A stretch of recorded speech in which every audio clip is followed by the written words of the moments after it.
اور ایک انگریزوں کا وہاں مندر بنا ہوا، چھوٹا سا وہ ایک شہر ہے لیکن اس میں 500 مندر ہیں، اور اس میں جگہ جگہ لکھا ہوا تھا کہ اپنی ٹوپی اور اپنی اینک جو ہے وہ مت پہنے.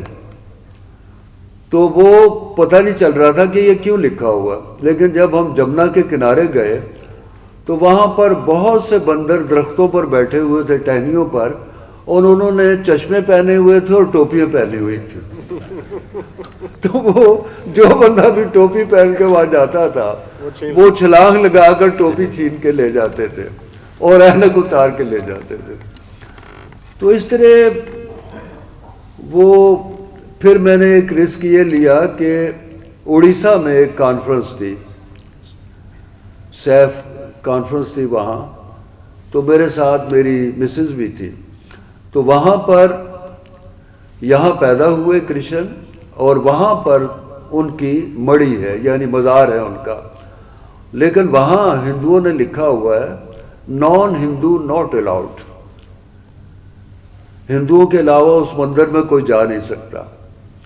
تو وہ اتفاق ایسا ہوا کہ جو کانفرنس کا پہلا دن تھا وہ اس چوک میں تھا جہاں وہ مندر ہے. مندر ایک قلعہ ہے بہت ہی بڑا، ہمارے شاہی قلعے سے بھی بڑا ہے وہ، اور اس کے اندر ان کی اپنی سلطنت ہے. تو وہاں پر ستیہ پال جی نے کہا کہ پاکستان کی طرف سے آپ نے تقریر کرنی ہے. تو وہ مجھے تو پتہ نہیں تھا کہ یہ کیا صورتحال ہے. تو بہت سی باتیں کرتے ہوئے کلچر پر، ادب پر، انڈو پاک کی دوستی پر، میں نے یہ کہہ دیا کہ یہاں پر مندر پر لکھا ہے کہ نان ہندو ناٹ الاؤڈ. میں نے کہا خدا کیسا ہو سکتا ہے جو انسانوں سے ملنا نہیں چاہتا؟ تو میں تو کرشن کو پسند کرتا ہوں، میں تو یہاں جاؤں گا، میں دیکھوں گا مجھے کون روکتا ہے. تو جب یہ بات کر کے میں نیچے اترا تو ایک دم ایک گاڑی منگائی گئی، اور ستیہ پال جی نے کہا کہ اس میں بیٹھیں، اور آپ جلدی سے 3-4 گارڈ سے آئے، وہ مجھے لے گئے. تو جب وہ آئے، فنکشن ختم ہوا، تو انہوں نے کہا آپ نے تو بہت غلط بات کر دی، وہ وہاں کے لوگ آ گئے تھے آپ کو مارنے کے لیے، اور آپ سمجھتے ہیں کہ صرف آپ لوگوں کے ہاں انتہا پسند ہے، یہاں بھی بڑے انتہا پسند ہیں. تو اب آپ نے ویژول نہیں ہونا، یہاں نظر نہیں آنا، بس اندر ہی رہنا.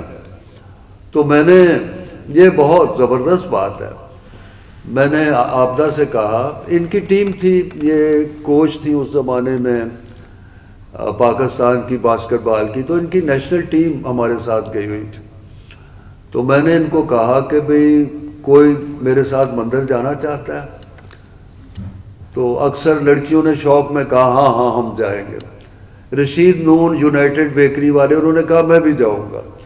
پھر ایک اور شخص تھے وہ بھی. تو میں نے کہا کہ دیکھیں اگر پکڑے گئے نا اندر، ہاں ستیہ پال جی سے ہم نے کہا کہ ہم جائیں گے. تو انہوں نے کہا کہ یہ حرکت بالکل نہیں کرنا، کیونکہ وہاں پر انڈین گورنمنٹ کا بھی کوئی اثر نہیں ہے، ان کی اپنے فیصلے ہیں، اور جو بندہ اندر جاتا ہے پکڑا جاتا ہے وہ واپس نہیں آتا.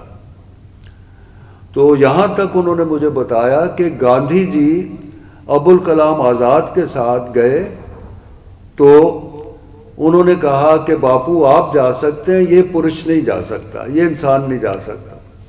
تو گاندھی نے کہا کہ یہ کیوں نہیں جا سکتا؟ انہوں نے کہا یہ مسلمان ہے. تو گاندھی نے کہا کہ اگر خدا ایسا بھگوان جو ایک بندے سے ملنا چاہتا ہے دوسرے سے نہیں ملنا چاہتا، تو ایسے بھگوان سے میں بھی نہیں ملنا چاہتا. تو وہ واپس چلے گئے. پھر اسی طرح کہنے لگے کہ اندرا گاندھی جب وزیر اعظم تھی ان کو بھی اندر نہیں جانے دیا کہ آپ کا دھرم برشٹ ہو چکا ہے، آپ نے غیر ہندو سے شادی کی ہے. تو اتنا مجھے ڈرایا انہوں نے کہ یہ رسک مت لیجیے گا. لیکن ایک دن ہم جی چل پڑے. جب ہم اس چوک میں گئے تو وہ وہاں پر جو ان کے کمانڈوز تھے وہ بالکل فلمی ہیرو کی طرح تھے. تو وہ آہستہ آہستہ لوگوں پر دہشت طاری ہوئی. سب سے پہلے رشید نون صاحب نے کہا بھی میں تو نہیں جاتا, میں وہ دکان چ بہن لگا, تسی واپس آ گئے تو پھر میں لے لینا. پھر تھوڑی دیر بعد ایک اور شخص نے, انہوں نے کہا یار میں بھی نہیں جانتا. 3-4 لڑکیاں رہ گئی ان کی ٹیم کی, اور ایک ان کے کوچ رہ گئے محمد شیروانی. تو خیر وہ لمبی کہانی ہے, لیکن اصل جو واقعہ ہے کہ جب ہم اندر سے واپس آ رہے تھے تو ایک بھکشو صاحب میرے سامنے آ کھڑا ہوا. اس نے کہا کہ تم وہی ویکتی ہو جس نے اس دن یہاں باہر بھاشن دیا تھا. اچھا رش وہاں اتنا زیادہ ہوتا ہے جیسے کعبے کا طواف کرتے ہیں نا, بالکل یہ حال کہ آپ یہاں کھڑے ہیں تو آپ کو دھکا لگے گا, آپ وہاں چلے جائیں گے. چیخو پکار, بہت بے ترتیبی بھی بہت بے ربطی. تو میں نے اس کو کہا ہاں میں وہی ہوں. تو آبدہ میرے ساتھ تھی, اس نے میرا ہاتھ بھی دبایا. تو میں نے کہا ہاں میں وہی ہوں. تو کہتے تم نے بھاشن دیا تھا. میں نے کہا ہاں میں نے بھاشن دیا تھا کہ میں یہاں آؤں گا. کہنے لگے تم پاکستانی ہو. میں نے کہا ہاں میں پاکستانی. اچھا اتنے میں وہ دھکا وکا لگا. تو وہ ہمارا جو باڈی گارڈ تھا نا, وہ باہر ایک ہوتے ہیں جی $10 میں آپ کو میں گھماؤں, وہ بھی بھاگ گیا. اچھا اب ہمارے ساتھ شیروانی اور 2-3 لڑکیاں تھیں, وہ بھی بھاگ گئیں. اب میں اور آبدہ رہ گئے. تو لیکن اتفاق ہوا اس رش وش میں نا ہم ادھر کو نکلے, میں تیزی سے چل گیا. تھوڑی دیر بعد ایک بہت لمبا چوڑا کمانڈو اس نے مجھے آگے پکڑ لیا. اس نے کہا جی ادھر آ جا. تو وہ ہمیں ایک آفس میں لے گیا. اس نے کہا آپ کا نام شبھ نام. میں نے کہا کرشنانند. اس نے لکھا کرشنانند. کہنے لگے یہ آپ کی پتنی ہے. میں نے کہا ہاں. نام؟ میں نے کہا رادھا آنند. اس نے کہا رادھا. انہوں نے کہا آپ کے پتا کا نام؟ میں نے کہا راما آنند. انہوں نے وہ لکھا. اچھا وہ کوئی 1 گھنٹہ آبدہ بڑی پریشان ہوئی کہ میرا جو اعتماد تھا, کانفیڈنس تھا وہاں پر دیکھنے والا تھا. مجھے یہ لگ رہا تھا کہ یہ مجھ سے سوال نہیں کر رہا, میں اس سے سوال کر رہا ہوں. اتنا میں اس پہ حاوی ہو گیا. تو اس نے بڑے غلط سوال بھی کیے. اس نے یہ کہا کہ اچھا ہوشیارپور میں آپ پیدا ہوئے, تو ہوشیارپور میں فلاں ایڈوکیٹ تھے, ان کو آپ جانتے ہیں؟ میں نے کہا میں نہیں جانتا. آپ کام کہاں کرتے ہیں؟ میں نے کہا میں لاجپت بھون میں کام کرتا ہوں ستیہ پال جی کے ساتھ. اچھا میں حیران ہوں کہ ہمارا جو لب و لہجہ ہے اردو کا اور ان کا مختلف ہے. اسے تو پکڑ لینا چاہیے تھا مجھے کہ میری زبان ہی وہ نہیں ہے. لیکن اس نے مجھے یہ نہیں کہا کہ آپ جائیں. کافی جب وہ ڈسٹرب ہوا تو میں نے آبدہ کا ہاتھ پکڑا اور میں نے کہا چلو ہم چلتے ہیں. تو ہم سیڑھیاں اترتے چلے گئے اور اس نے پھر ہمیں نہیں پکڑا. اچھا وہ لڑکیاں اور جو کوچ گئے تھے انہوں نے ستیہ پال جی کو بتایا کہ وہ تو پکڑے گئے اندر. ستیہ پال جی نے گاڑی لی, وہ بھاگتے آئے. ادھر سے ہم آئے, گیٹ پہ ملے تو مجھے کہنے لگے کہ مینوں پتا سی تسی باز نہیں آنا, لیکن تانوں کرشن ہی لے کے گیا اور کرشن ہی بچا کے لے آیا. تو میں نے کہا چلیں جی یہ پرشاد آپ لے, وہ مندر کا جو میں لایا تھا. تو اس طرح آپ کی جو چھوٹی چھوٹی محبتیں ہیں, میں مذہبی آدمی نہیں ہوں. میں ان تمام لوگوں کو جن سے محبت کرتا ہوں مذہب کی وجہ سے نہیں مانتا, میں ان کے خیالوں کی, ان کے خیالات کی وجہ سے مانتا ہوں, ان کے تھاٹ کی وجہ سے مانتا ہوں. بہت شکریہ.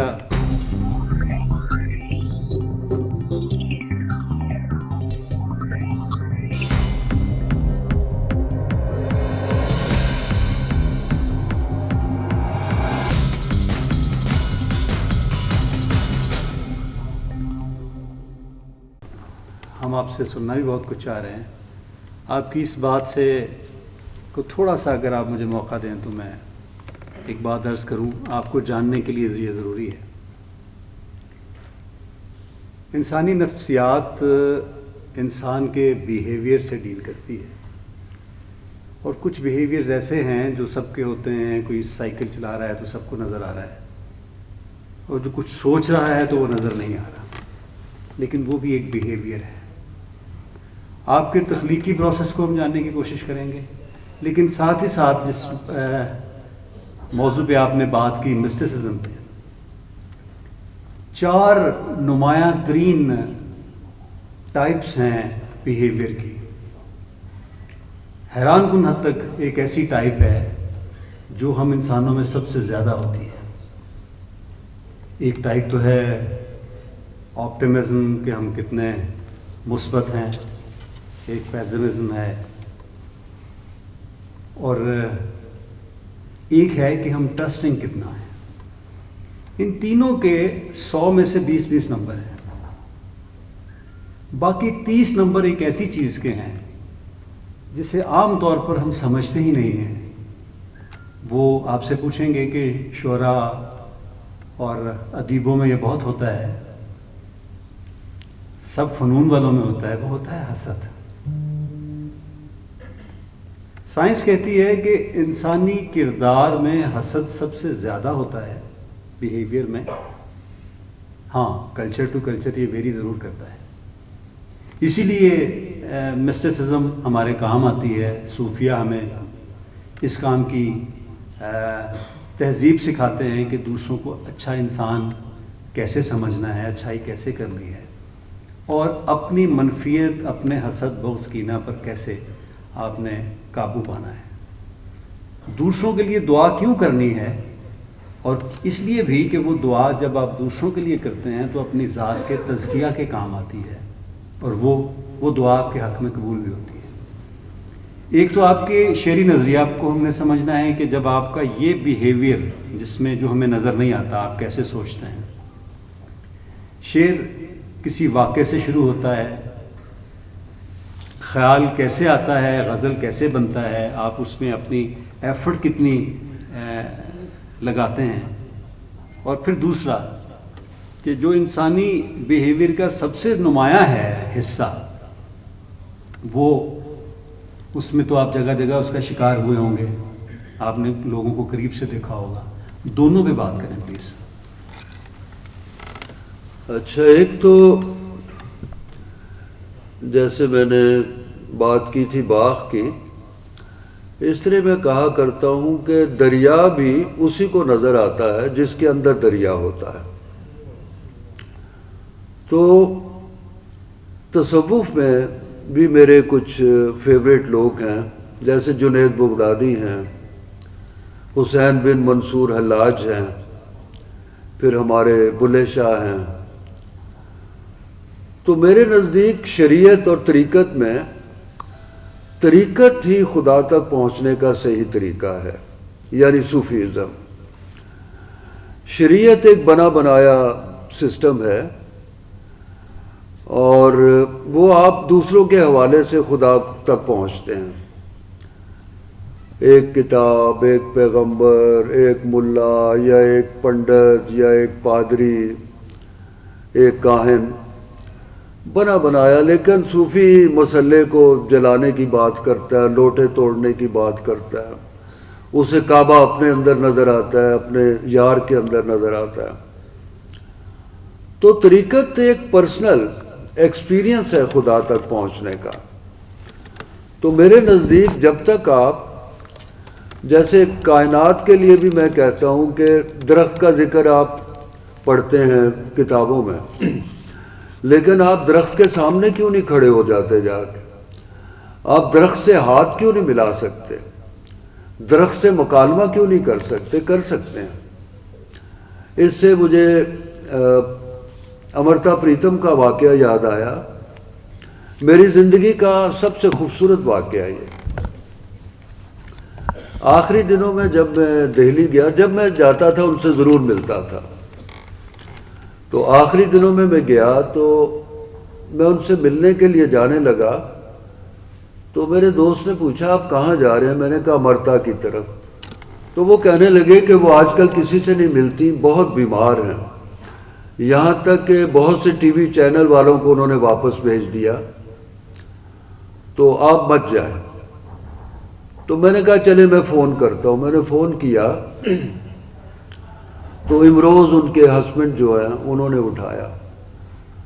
تو انہوں نے کہا کہ ہاں وہ تو آج کل نہیں ملتی، بڑی طبیعت خراب ہے ان کی.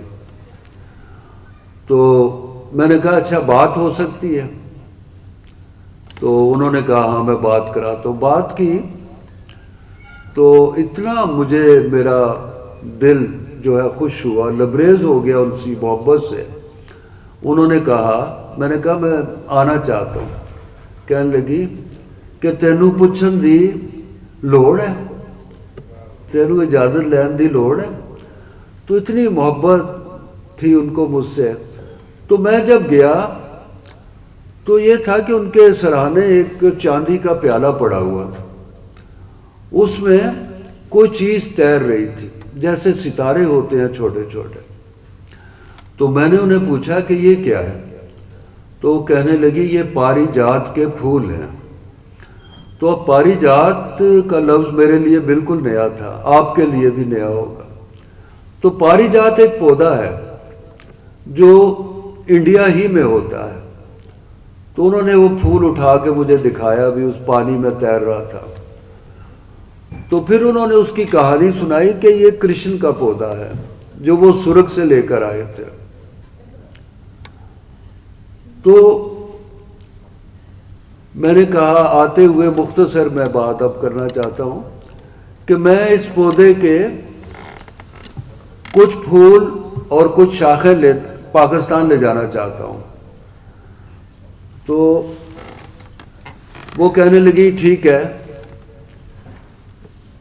یہ پودا تھلے لگا ہوا تو میں تھوڑے نال تھلے جانی ہے. میں نے ان کو بڑا روکا نہیں، کہتی نہیں میں تھوڑے نال جانا. نیچے گئے تو وہ کافی بڑا پودا تھا. تو میں نے اس کی شاخ توڑنی چاہی تو انہوں نے میرا ہاتھ پکڑ لیا. کہنے لگی کہ اس طرح کسی درخت سے اس کی شاخ یا پھول نہیں لیتے، پہلے اس درخت کے سامنے کھڑے ہو کر اس سے اجازت لیتے ہیں.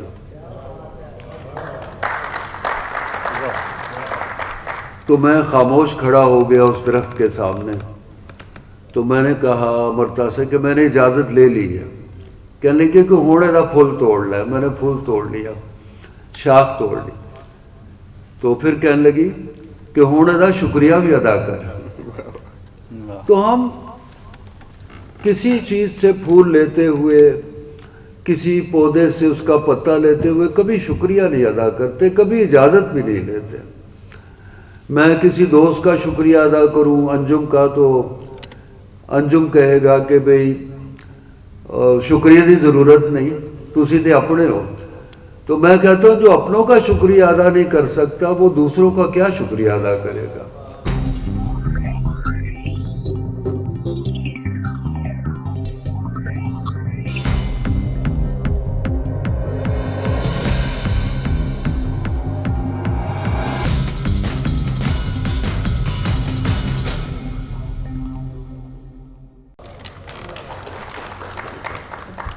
اچھا جی، ابھی بات ہو رہی تھی امرتا جی کی، تو ان سے یاد آیا کہ آپ نے گفتگو سنی نذیر کیسر صاحب کی، ان کے میاں کا تعلق بھی شاعری بھی آپ نے سنی، سنیں گے ابھی. تو امرتا جی سے جب ان کے گھر میں جب ملاقات ہوئی تھی تو امروز سے بھی ملاقات ہوئی تو وہ اپنا گھر مجھے دکھا رہے تھے، اپنا ہر جگہ سے پینٹ، آپ نے بھی دیکھا ہے جگہ جگہ سے پینٹ کیے ہوئے. تو وہ جب کچن میں لے کے گئے مجھے کچن دکھانے کے لیے، تو وہاں شیشے کے مرتباتوں میں چینی، پتی اور نمک اس طرح کی چیزیں تھیں. تو میں دیکھ رہا تھا کہ یہ وہ چیز ہے جس پر انہوں نے پینٹ نہیں کیا ہوا. تو وہ سمجھ گئے شاید میری بات. تو امروز نے کہا کہ انجم میں چاہتا ہوں کہ انسان بھی ایسا ہی ٹرانسپیرنٹ ہو. تو میرا خیال ہے آپ نے جب گفتگو سنی ہے تو آپ کو اندازہ ہو گیا ہوگا کہ امروز کی یہ خواہش پوری ہوگی. تو ہم اب اختتام کی طرف چلتے ہیں. عدنان آپ اس سے سمجھ. ہاں، آخری ایک سوال جو کسی بھی فنکار کو جاننے کے لیے ضروری ہوتا ہے کہ ان کی بہت سی باتوں سے ہمارے ان کے شعری نظریات کا اندازہ تو ہوگا، لیکن ان کے نزدیک اچھا شعر کیا ہے، اچھا شعر، بڑا شعر کیا ہے. اساتذہ کی باتیں تو ہم نے سنی، آج کے دور میں یہ خود ایک استاد ہیں، تو ہم یہ جاننا چاہیں گے. اچھا، ایک بار افتخار عارف نے مجھے کہا کہ کہ آپ شعر کیسے کہتے ہیں. میں سوچتا رہا, پھر میں نے کہا مجھے تو پتہ نہیں, کوئی طریقہ تو ہے نہیں اس کا. کہنے لگے نہیں, آپ کی شاعری میں نے ایک پراسرار سی کیفیت ہوتی ہے, تو وہ میں دیکھنا چاہتا ہوں کہ وہ کیسے بنتی ہے. تو میں نے کہا بس ایک مصرع آتا ہے, ایک لشکارہ سا ہوتا ہے, پھر اس کے بعد اس پہ دوسرا مصرع لگتا ہے, اور بعض دفعہ نہیں لگتا دوسرا مصرع, اور بعض اوقات وہ مصرع جو پہلا آتا ہے وہ نظم کی طرف چلا جاتا ہے, غزل نہیں بنتی. تو پھر میں نے ان کو بتایا کہ بعض واقعات ایسے ہوتے ہیں جو شعر میں ڈل جاتے ہیں.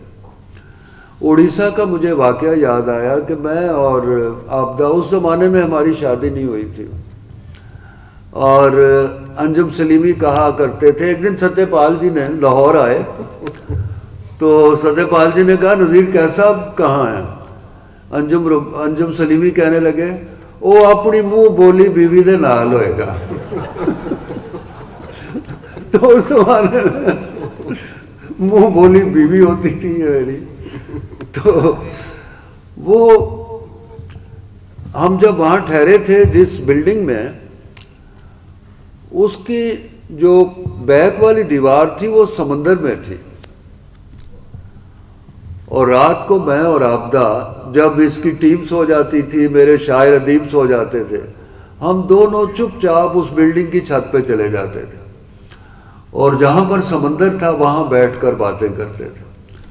اور ایک دن آبدہ نے مجھے کہا آپ نے سمندر کی خاموشی کبھی سنی ہے؟ میں نے کہا نہیں, میں نے تو اس کا شور سنا ہے. تو کہنے لگی کہ جب یہ چھل آئے گی, یہ لہر آئے گی بڑی, اور ہماری بلڈنگ سے ٹکرا کے واپس جائے گی, تو اس وقت آپ اس کی خاموشی سنیے گا. اور واقعی جب ایک بڑی سی چھل آئی, لہر آئی, اور اس دیوار سے ٹکرا کے وہ واپس گئی, تو مجھے لگا کہ سمندر کی سانس رک گئی ہے. تو میں نے کہا کہ میں نے پہلی بار سمندر کی خاموشی سنی ہے. تو یہ میں افتخار عارف کو بتا رہا تھا. تو میں نے کہا کہ بہت عرصے بعد پھر ایک شعر ہوا, ایک بوند چھلکانی ہے, ایک چھاگل بھرنی ہے, میں نے سمندر کی خاموشی واپس کرنی ہے. تو بعض واقعات ایسے ہوتے ہیں. اب آبدہ اس طرح کی گفتگو نہیں کرتی, لیکن بڑی شاعرانہ گفتگو کرتی تھی. ایک مندر میں ہم گئے تو وہاں اڑیسہ میں عجیب بات تھی. سر آپ مجھے دوبارہ وہاں لے کے جائیں. اچھا, تو وہ اس جیسے داتا صاحب کے باہر مانگنے والے بیٹھے ہوتے ہیں, وہاں بیٹھے ہوئے تھے, تو لیکن لوگ ان کو پیسے نہیں دے رہے تھے. کوئی اتنے سے چاول پھینک دیتا تھا, کوئی اتنے سے گندم پھینک دیتا تھا. تو میں بڑا حیران تھا کہ یہ کیا نظر نیاز ہو رہی ہے. تو میں نے آبدہ کو کہا کہ یہ کیا دے رہے ہیں لوگ ان کو؟ تو آبدہ نے کہا کہ مجھے لگتا ہے کہ یہ انسان نہیں ہے, پرندے ہیں, چوگا ڈالتے ہیں جیسے. تو اس طرح بعض جملے, بعض واقعات اور بعض شعر دیکھیں آپ کیا ہے کہ جیسے آپ نے سنایا کہ ہم دونوں بس زندہ ہیں, باقی دنیا فانی ہے. اب کیا شعر ہے کہ میرے کمرے میں آ کے سو جاؤ, میرے کمرے میں روشنی کم ہے. تو اب یہ تو بظاہر کوئی شعر نہیں ہے, لیکن میرے نزدیک یہ بڑا شعر ہے. تو اس طرح بہت بڑے بڑے لفظوں سے گھڑے ہوئے شعر جو ہیں وہ بڑے شعر نہیں ہوتے.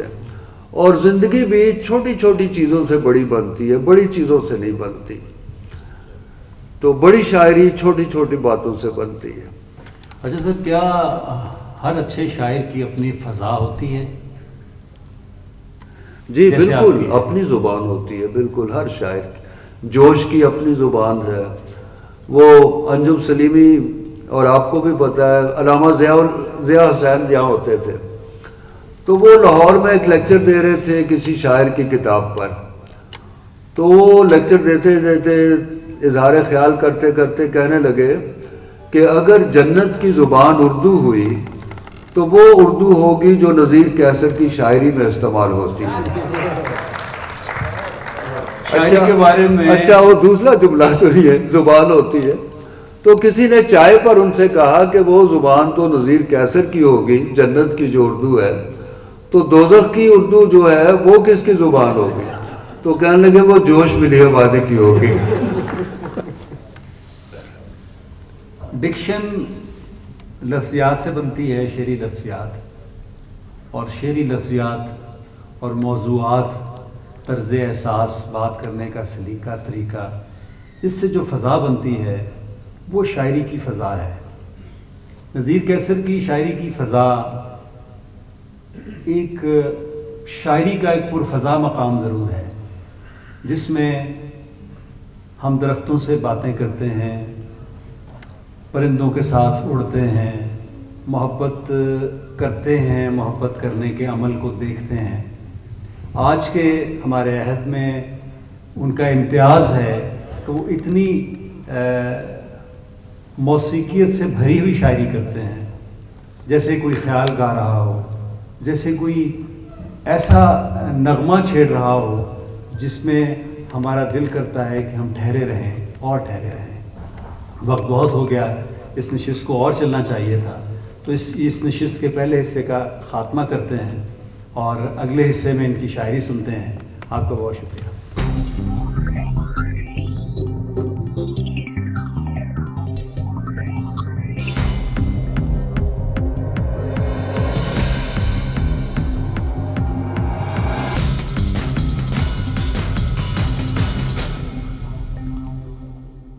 تیرے سائے میں چھپا کر تجھے لے جاؤں گا،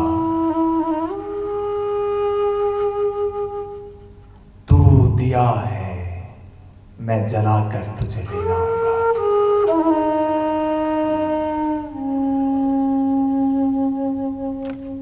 سارے رستوں پہ بٹھا رکھے ہیں پہرے تو نے،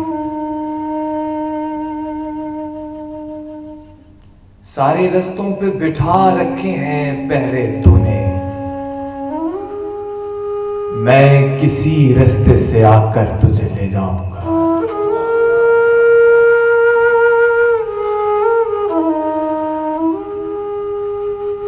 کسی رستے سے میں آ کر تجھے لے جاؤں گا۔ اس سے پہلے کہ یہ بارش، یہ ہوا رک جائے،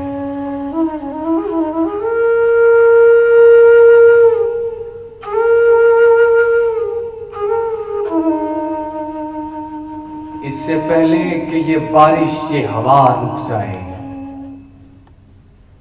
اپنی چھتری میں بلا کر تجھے لے جاؤں گا۔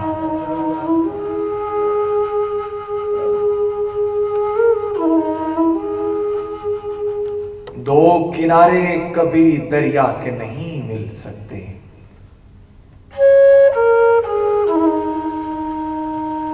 دو کنارے کبھی دریا کے نہیں مل سکتے، دو کناروں کو ملا کر تجھے لے جاؤں گا۔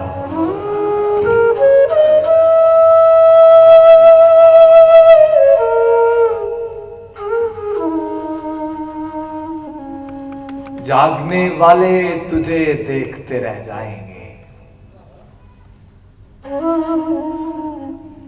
جاگنے والے تجھے ڈھونڈتے رہ جائیں گے، میں تیرے خواب میں آ کر تجھے لے جاؤں گا۔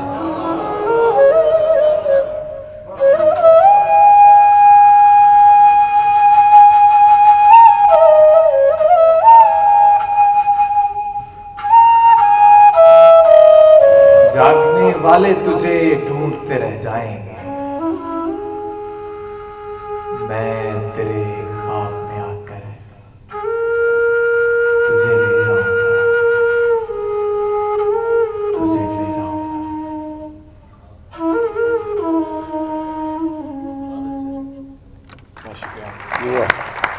بہت شکریہ۔ بچھڑنے والے تجھے کون یہ بتائے کہ، بچھڑنے والے تجھے کون یہ بتائے کہ تیرے بغیر کوئی دل دھڑک نہیں سکتا، بچھڑنے والے تجھے کون یہ بتائے کہ